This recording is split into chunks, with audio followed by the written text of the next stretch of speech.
Muy bien, entonces vamos a seguir con la gráfica de control X barra para diámetros. Vamos a ver qué es lo que analizamos y vamos a continuar con la gráfica de control R para rangos.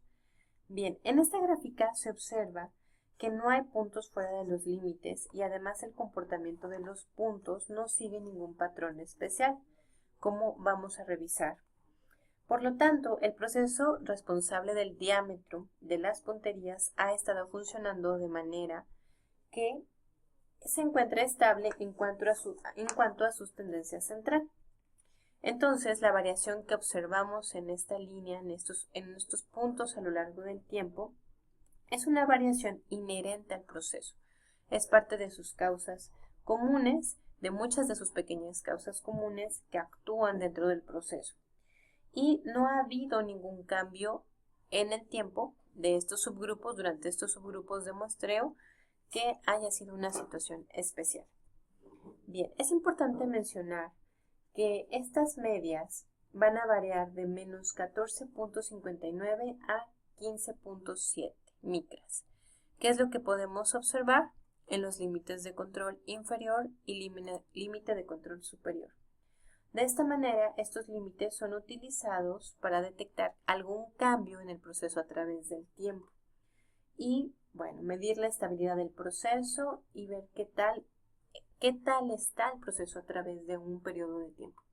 De ninguna manera es importante hacer notar que estos puntos se deben de utilizar, esta gráfica se debe utilizar para hablar de la capacidad del proceso, pues los límites de control no son la especificación o tolerancia de diseño. Estos límites que obtuvimos no significan que son las tolerancias del diseño, más bien son los límites de control para obtener una gráfica de control de acuerdo a las medias y de acuerdo a los rangos. Es por ello que las especificaciones de diseño deben de hablar de los límites de especificación. Y para conocer los límites reales que reflejan la variación esperada para las mediciones individuales, puede ser calculado con los datos muestrales. Tenemos esta primera fórmula que habla de los parámetros poblacionales, límite real superior e inferior con mu más 3 sigma o mu menos 3 sigma. Como sabemos, estos son parámetros poblacionales, por lo cual debemos calcular un estimador muestral, que es X barra barra o los promedios de los promedios más 3 veces la desviación estándar muestral o sigma gorrito.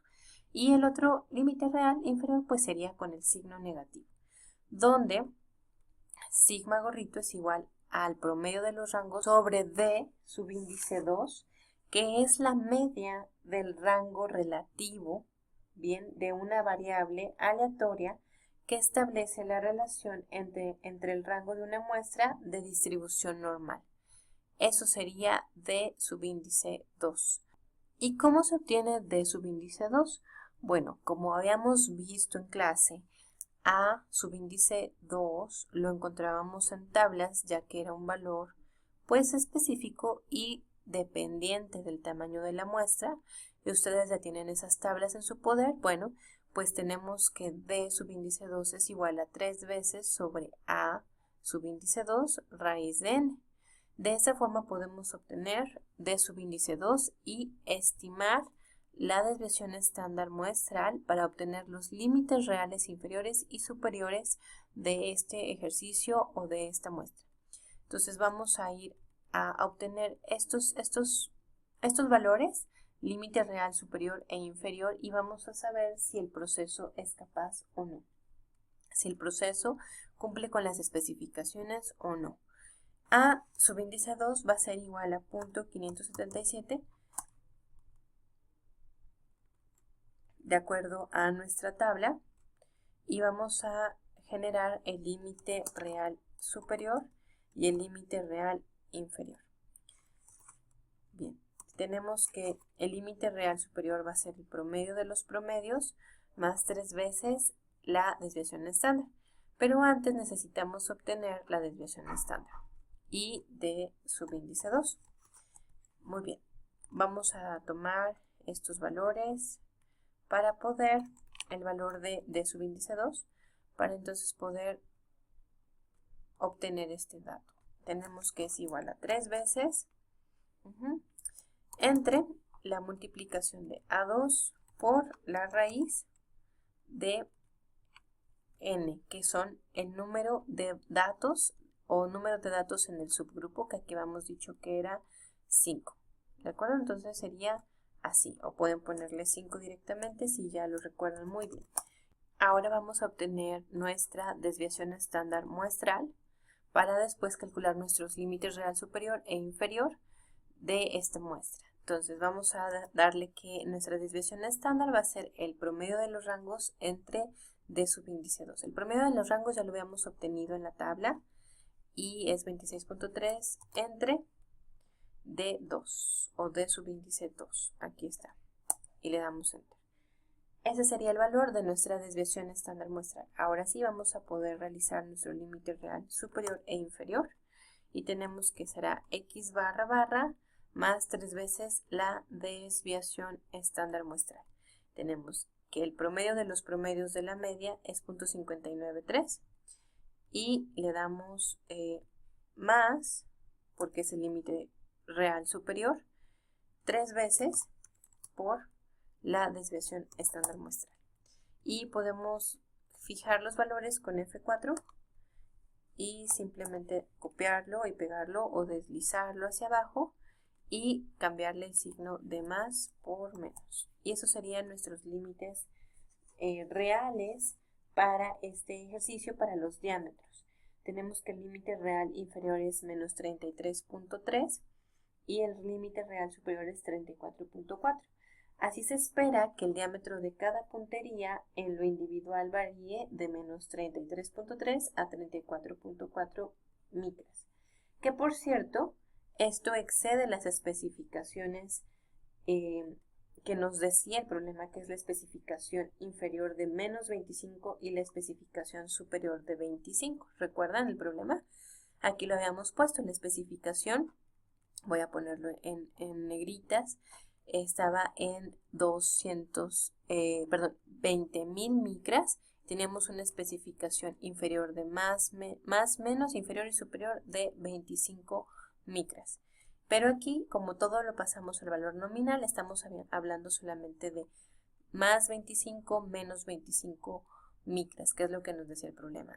Cuando vemos las especificaciones reales, los límites reales, nos damos cuenta que este más 25 de la especificación, vamos a ponerlo aquí para que ustedes lo noten más, especificación superior e especificación inferior, teníamos que era 25 micras más o menos 25 micras más.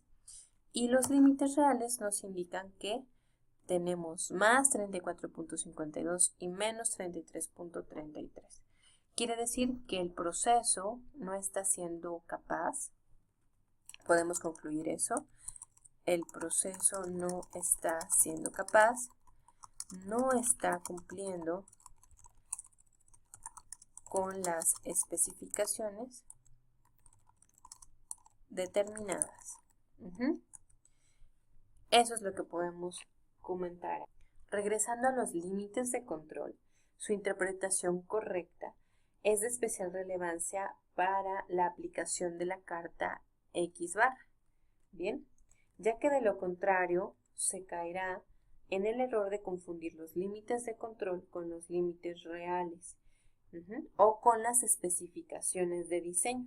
Por lo general, estos errores provocan que se trate de utilizar la carta o la gráfica de control para evaluar la capacidad del proceso, cuando no debe de ser así. Es decir, la gráfica de control o carta de control debe usarse para analizar la estabilidad y detectar de manera oportuna los cambios a través del tiempo, además de la media del proceso, la media del proceso real en el tiempo. Esa es la diferencia entre unos límites de control y unos límites reales. Muy bien, entonces con eso terminamos la parte de la interpretación de la carta X barra y vamos a empezar a hablar de la carta de R. Para realizar una carta R es muy simple, es similar a la carta X barra. Seleccionamos los límites de control de la carta de rangos y también seleccionamos la columna de rango. Ahí podemos dar control y seleccionamos esta columna. Si se fijan, se está oscureciendo y con eso ya tenemos los datos seleccionados. Nos vamos a insertar gráfico, todos los gráficos, y le damos en línea 2 dimensiones o 2 líneas.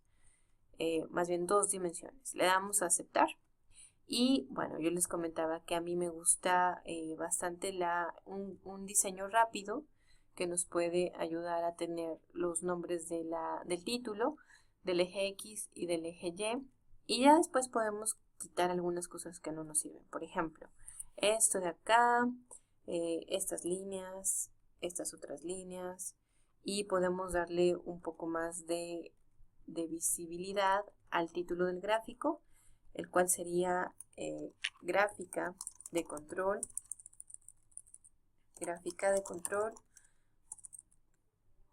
para rangos, ¿sí? Para rangos, y bueno, estos son los diámetros de la puntería.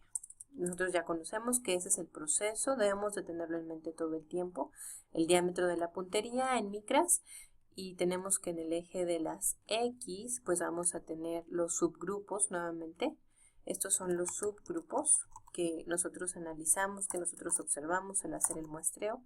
Y en el eje de las Y, pues bueno, en este caso tendríamos los rangos. Bien, en vez de las medias tenemos los rangos. Recuerden que los rangos es el valor máximo menos el mínimo dentro de cada subgrupo. Es el valor máximo menos el mínimo dentro de cada subgrupo. Ahora vamos a hablar un poco de qué significa esta carta.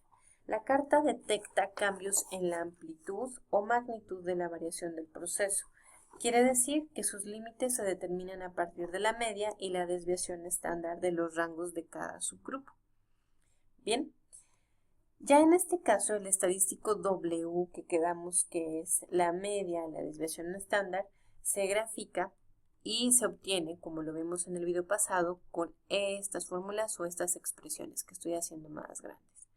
Bien, en donde tenemos o hablamos de más menos estos estimadores o estos constantes de 3 que son desviaciones estándar y la media de los rangos. Bueno, esta es la parte de la fórmula. Ahora vamos a acercarnos un poco más hacia la gráfica de rangos para evaluar qué es lo que nos dice. Bien, habíamos dicho que en el eje de las X, pues bueno, tenemos nuestros 30 subgrupos.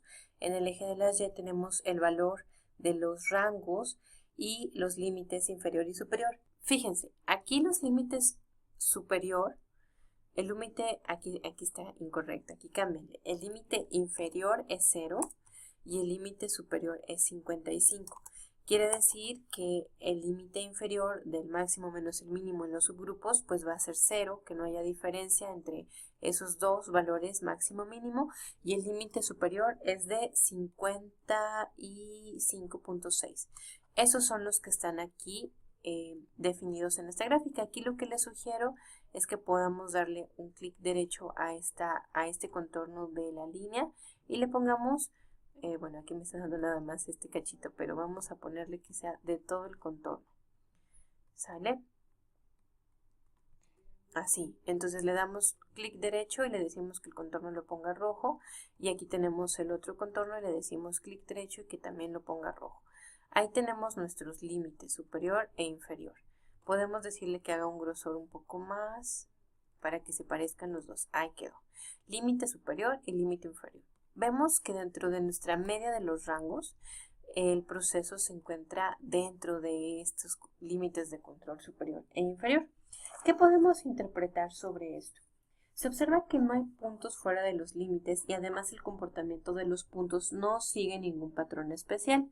Por lo tanto, el proceso responsable del diámetro de las punterías ha estado funcionando de manera estable en cuanto a la amplitud de su variación y no ha pasado algo distinto o una causa especial. Bien, pero antes, hablando de los límites reales, habíamos dicho que no era capaz. Por lo tanto, podemos decir que este proceso es establemente incapaz. Es decir, a través del tiempo, el proceso se encuentra dentro de los límites de control, pero dentro de los límites reales no está siendo adecuado.